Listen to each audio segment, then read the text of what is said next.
I mentioned this three-part framework, okay? The first step in this process is to do what I call clarify your coffee. Clarify your coffee. Now, I want to do a little demonstration here to illustrate what I mean. I'd like everybody to stand up. And I'm going to make a few statements. Every time you hear a statement you agree with, I want you to turn and face me wherever I am in the room, okay?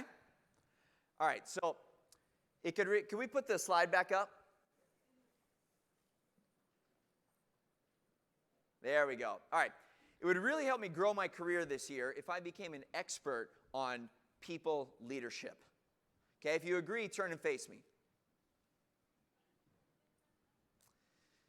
It would really help me grow my career this year if I became an expert on project management.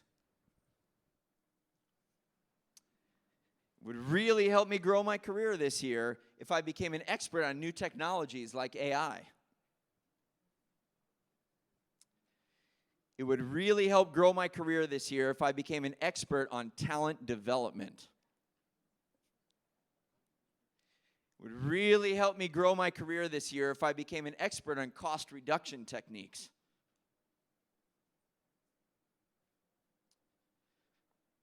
It would really help me grow my career this year if I became an expert on the customer experience.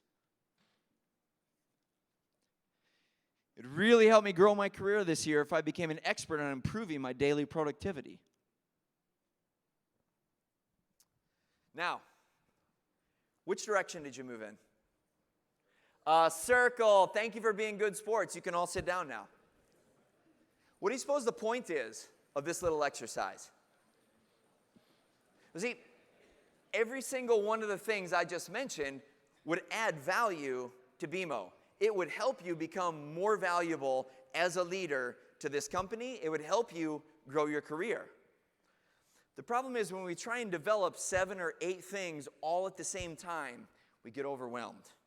We end up spending lots and lots of hours working harder than ever before and feeling like we're just chasing our tails, like we're not really making any progress. We're not really building momentum.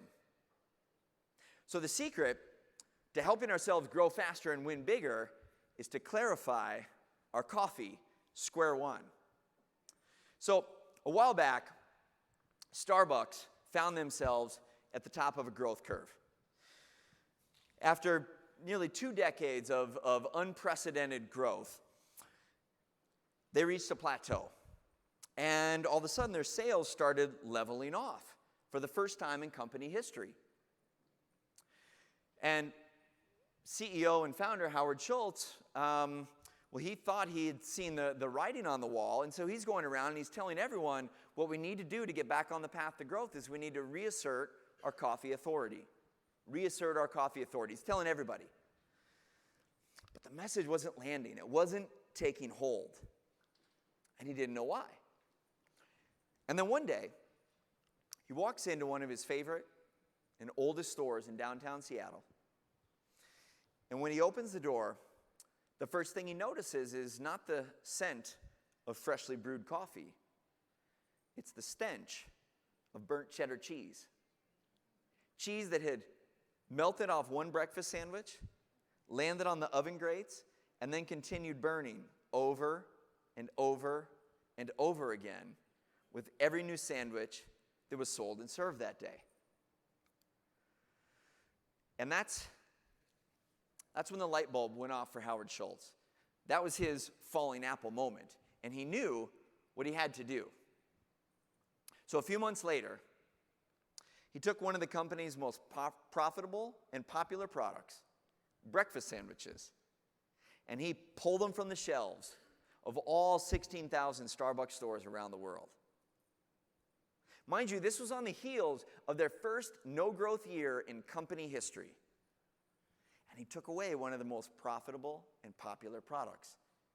Wall Street analysts thought he had lost his mind. But as leaders yourselves, how do you think that instant burst of clarity impacted the people at Starbucks? It was like a shock to the system.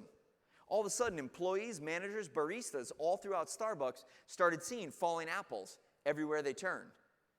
And for the next 18 months, one falling apple, one decision at a time, Starbucks unleashed a torrent of coffee-based innovation, which led them back to their best year ever 4 years in a row. So the question I have for you this morning is, what is your coffee? For your team, for your region, your division, what is your coffee? And then, what are your breakfast sandwiches?